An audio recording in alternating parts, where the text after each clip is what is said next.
What do you know about your hair? Most of us want to grow our hair long.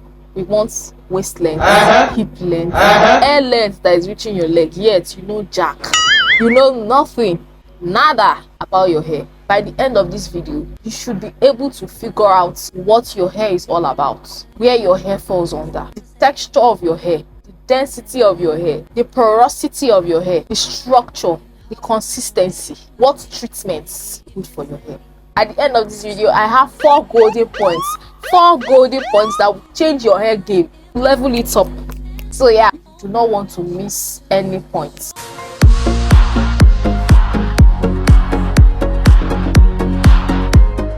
Hello queens, what's good YouTube? Welcome to my channel. In this channel, I teach queens on how to grow their crowns, how to grow their hair healthy, long, and all that good stuff. So if that is something you want to be a part of, you should hit the subscribe button and join this family. Our relationship with our hair can be likened to our relationship with people, our family, our friends. It is because you know your friend that you know that, oh, this is what she does not like, hence I will not do what she does not like so that I do not provoke her. Same thing with your hair. You should have a relationship with your hair. The same way we have relationship with our family, our friends, have a relationship with God, you should also have a relationship with your hair. She deserves to be known. She deserves to be studied. She deserves to be understood. Your hair has a love language. You should figure it out and give your hair what it needs at time. Yeah. So when something is even wrong with your hair, you can be able to decipher. This is not how my hair is. This is not the texture of my hair. Something is wrong. Probably the treatment I did not work for it, or the product I'm using now is changing my hair texture. You know, all of that good stuff. This is why you need to know your hair so that you can have a successful hair journey. I'll be educating you on the different types of hair, on the different features of hair. So it is in your place, right, to decipher and discover where your hair falls under. All right. So we are going to talk about the hair structure, what your hair is composed of. So the hair shaft has 3 layers. When I say hair shaft, I mean your hair strands. We have the medulla, we have the cortex, and we have the cuticle. I know I'm sounding scientific, but we put in our glasses. And so the medulla is the soft inner layer of the hair shaft. It is not often seen except in large and in thick hairs, while the cortex is the middle layer of the hair shaft. This provides your hair with its color, its texture, its strength. The cuticle is the outer layer. This is the part we see.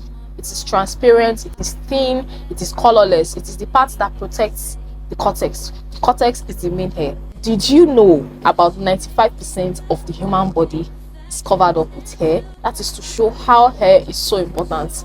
Your hair keeps you warm. Just like the way animals, their hair keeps them warm from the cold. Your hair also keeps you warm. That's why people that don't usually have a lot of hair on their body, they usually have goosebumps when they are cold. Think about it. This is why our diets affects the health of your hair. I mean, you cannot hide anything from your hair.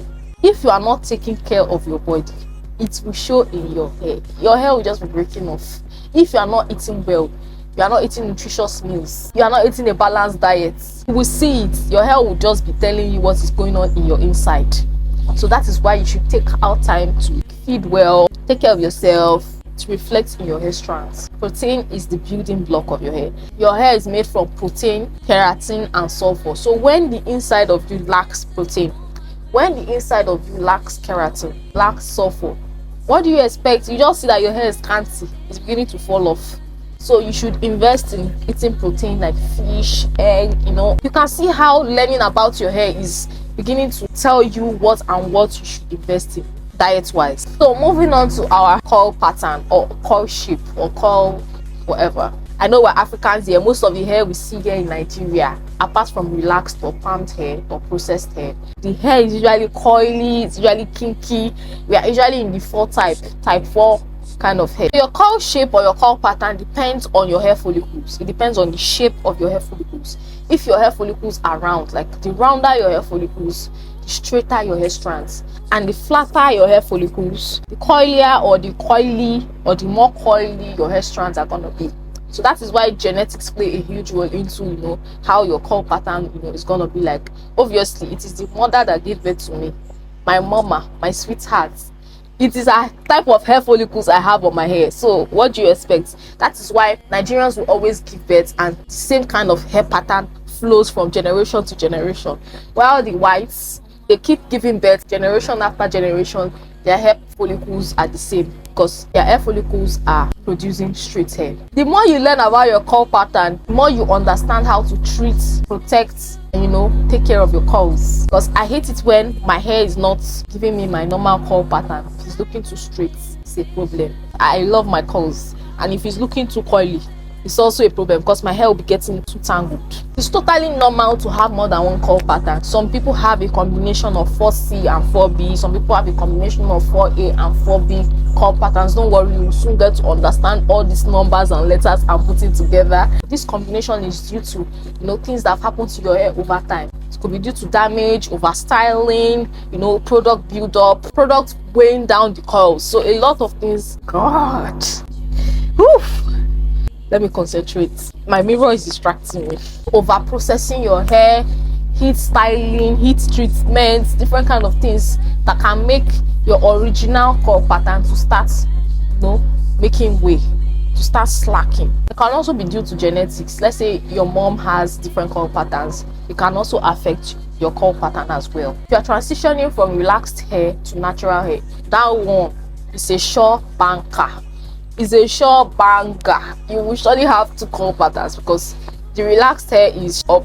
So your natural hair curl pattern will surely show at the roots of your hair when there's new growth. There are different ways to know your curl pattern, but we have a curl pattern test. Make sure your hair is wet when doing this curl pattern test. For wavy hair, your hair will appear straight when it is wet, and it shrinks up to about 10% when it is dry. For curly hair, curly, not coily, your hair appears wavy when it is wet, and it shrinks to about 25% when it's dry. Then for we Africans with our coily hair, your hair when it is wet does not appear to be wavy or straight. Your hair is shrinked. When it is dry, it shrinks up to 50%. Under wavy hair, we have three types. We have the 2A, we have the 2B, and we have the 2C. For the curly hair, we have the 3A, we have the 3B, we have the 3C. While for coily hair, we have the 4A, the 4B, the 4C. So these are the different types of wavy hair, curly hair, and coily hair. So over to wavy hair. The 2A usually has a slight bump, like a slight coil. It's not so pronounced. Sometimes you even think your hair is straight, but it's not. Especially when you have a lot of products. That's why when you have 2A kind of hair, you don't use products that will weigh down your curls. Start making it look straight. Use lightweight products. Products that are like lightweight oils, lightweight products that do not weigh down your hair. So avoid butters, avoid shea butter, mango butter, all those kind of butters that will make your hair weigh down and now slicks, which is not your natural curl pattern. For 2B, it forms like an S pattern. You can see like S's. I'll leave pictures on the screen surely. While for the 2C, the S pattern is more pronounced, like it's more than the 2B. The S pattern is everywhere, like it's a lot, and it usually starts from your scalp. Those are the kind of wavy hairs that we have. Over to curly hair. Curly hair like ringlets, the wire of telephone, those curls. Yeah, that's the kind of curls that we see on the sheet of hair. This kind of hair ranges from loose spirals, loose curls, to tight curls, tight spirals, like the telephone wire kind of curls. So for this kind of hair type, you want to invest in hydrating products that will make your curls hydrated, that will make it more pronounced. Avoid heavy products because heavy products will weigh down your curls, which is not supposed to be so. You want your curl pattern to show, right? Is that not the plan? Is that not the goal? To show your curl pattern. So avoid heavy products like butters. For curly hair, you want to do a lot of deep conditioning so that your curls always stay in place. They do not get frizzy and tacky. While for coily hair, with the 4As, the 4Bs, the 4Cs, for me, I'm a mixture of 4A and 4B. I'm not 4C, more of like 4B kind of curl pattern. For 4A, 4B, 4C, our curl pattern is not even obvious from far. From far, you just see a puff. You just see something going on, a round kind of thing going on. But when you come close, you now begin to see the curl pattern. I would say that you invest in the moisturizing treatment. You always want to keep your curls moisturized because it can tangle. This is what makes taking down your protective style, detangling, kind of stressful. You want to ensure that your hair is moisturized. Let water be your friend. I know water makes the shrinkage worse, but You don't want to manipulate your hair with no moisture in it. Do not run away from your shrinkage. Embrace your shrinkage, embrace your curls. Whatever curl pattern your hair falls under, love it. It's growing out of you, like from inside of you. So love it. Love yourself. Okay, I would advise we, our 4A, 4B and 4C sisters, to do hairstyles that stretch out the curls. So it's not every time you'll be battling with tangles here and there, knots and the likes. You can do hairstyles like this that is stretching it out. Okay, do hairstyles like cornrows, like twists, braids, those kind of hairstyles that will stretch out your curl pattern. You do not want to always leave it shrink. Yeah, for the hair texture, this is the next classification of hair.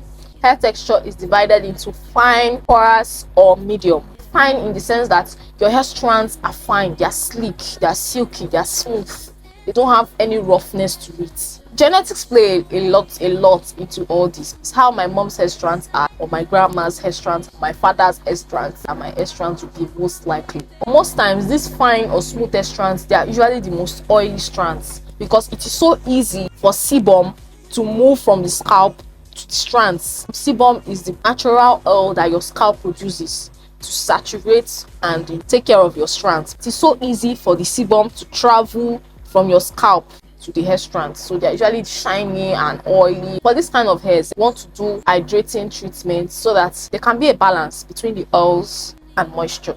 Your hair is not just shining and there's no moisture in it. While for the coarse texture of hair, those hairs are usually rough. They're usually, when you feel it, you feel things going on. Then we have the medium, not rough, not smooth, just normal. The coarse type of hair, you want to invest in products that make hair smooth, like butters, shea butter, mango butter. Butters basically, chebe butter, there are different kind of butters now, and these things work hand in hand. Most people with wavy hair or curly hair or straight hair, they usually have fine texture, while Africans or blacks, we that have curly and kinky hair, our texture is usually coarse. For the coarse hair, sebum finds it more difficult to travel from the scalp to the strands, so that is why you should invest in butters, things that will keep your hair, oily, that does not dry out. You will need all these things to seal in moisture as well. But despite the fact that genetics play a factor or play a key role in determining how your hair texture is going to be, you can also improve on it by implementing all of these suggestions that I have made. For fine hair, moisturize your hair so that you can seal in your oils. It's not just oily and dry. Oily and dry is bad. There has to be a balance. With coarse hair, you want to do butters so that when the moisture gets in, it stays, because there's butter to seal it in. Hair density, we have the thick, we have the thin, we have the medium. The thick, some people's scalp, your fingers can't pass through. It used to hang, like when you just do like this, it just stay there, because there are a lot of strands. Everywhere is full, no space to breathe, to the extent that when they even part their hair with a parting comb, they can't see their scalp. That is how some people's density are. I feel like I'm medium. My hair is not that full. My hair is full, but it's not so full. Like, is it full? I would say I've actually, my hair, I feel like my hair is full though. Some queens, their hair is thin. They have scanty hair, which is genetics. That is how they are. So I would say, because you know your kind of hair, you know the kind of treatments to give your hair. Invest in rice water treatments, protein treatment. Your hair is made of protein, so for your hair to be full or grow, you have to maximize the potential of your hair follicles. You already have thin hair, you cannot now stand the chance of having hair follicles that is just dormant, no hair is coming out of it. So you have to ensure that all the hair follicles have hair on them. Invest in onion and ginger. This will quicken up your hair follicles that are dormant, to make them wake up, so that new hair can grow out and your hair does not appear as scanty as it was. Can also do castor oil treatments, deep conditioning treatments, hot oil treatments, treatment that will basically make your hair pick up. Then for the hair porosity, this is another classification of hair. We have the low porosity, the high porosity, and the medium porosity. For the low porosity, we have queens that for the moisture to get in is a war. They are literally fighting taekwondo for the moisture to get into their hair strands.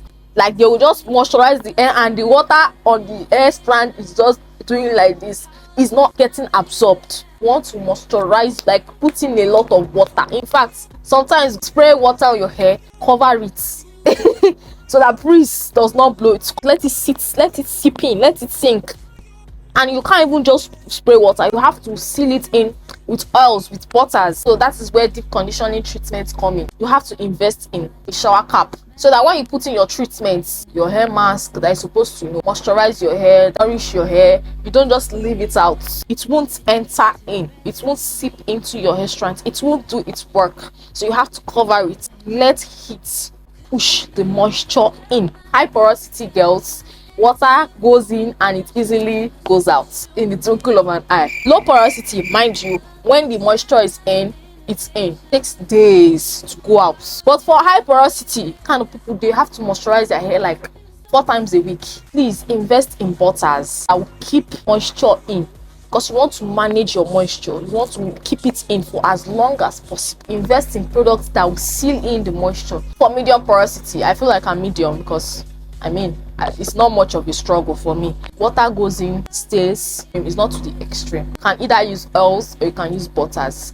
Anyone will work for you. For low porosity guys, you should invest more in oils, because once the moisture is in, it's actually in. This is why you should know your hair, so that it will determine the kind of products you should invest in. Am I making sense? I know I'm making sense. For low porosity guys, you can moisturize your hair 2 times a week and you are fine. But for high porosity guys, you want to moisturize your hair 4 times a week, often, regularly. Medium porosity guys, you can moisturize your hair 3 times a week and also, there is this popular cup test. It's not so reliable, it's not so trustworthy. Cut out your hair strand, just 1 hair strand. When you put it in a cup of water, if it floats, it is low porosity. If it sinks to the bottom, it is high porosity. Then if it stays in the middle of the cup of water, it is medium porosity. I feel like there are a lot of factors that will determine if it sinks or it floats. If your hair is loaded with products, it is most likely to sink. So make sure that your hair does not have any products before doing this cup test. Probably after shampooing or washing your hair, cut out a strand or pull out a strand from the shed hair that fell out from your hair. Then you put it in a cup and conduct this test. So if it floats, low porosity. If it sinks to the bottom, high porosity. Then if it stays in the middle, medium porosity. Low porosity in the sense that your hair did not allow the water overcome it, so it floated. But if it sinks, that means the water overcame your hair, so it sank. But this test is not so reliable, it's not so trustworthy. The most reliable test is how receptive is your hair to water. How long does it take before it accommodates the water and absorbs it? So for the 4 golden points that I promised you at the beginning of this video, these are facts that you should know. Point 1, a single strand of hair has 3 to 5 years lifespan, in the sense that every strand of your hair can live up to 3 to 5 years before it sheds. Amazing, right? This is why you should know your hair. Imagining growing something on you for 3 to 5 years and you know jack about it. For you to be able to maximize the lifetime of your hair strands, you should know it so that you can give it its best. Let it live life to the fullest before it sheds away. All right? So second point, hair grows faster in warmer climates. I know it sounds counterproductive because you're like, why is it that European guys have longer hair? But we that were in warmer climates, they are usually cold out there. But we are usually hot here. And you say hair grows in warmer climates. Hair grows faster in this climate than there. Have you ever dragged your hair before? Your kinky hair. Have you seen the length? The reason why you think your hair is not growing is because you are not retaining the length. So as it's growing, it is cutting. As it's growing out, it is cutting. You don't know how to comb it. You feel like, oh, the hair is so coily. The whole kinkiness is making it look like it's not growing. The hair is growing faster than Europeans out there. Point 3, your hair is a great indicator of your lifestyle and your overall health. If you want to know if you are thriving, if you want to know if you are healthy, take a look at your hair strands. If your hair is booming, if it's thriving, if it's cruising, living life, know that you are doing well on the inside. That is why when people are stressed, they usually have like hair falls, their hair is shedding, their hair is cutting more than normal because of stress. These things even happen that when a woman is pregnant or when something is going on in her life, something major that has to do with her health, it shows on her hair strand. That's why people that even have cancer, their hair is falling off. A lot of things are happening to them because of what's going on their inside. Point 4, your hair is most vulnerable when it is wet, especially we queens with the kinky hair.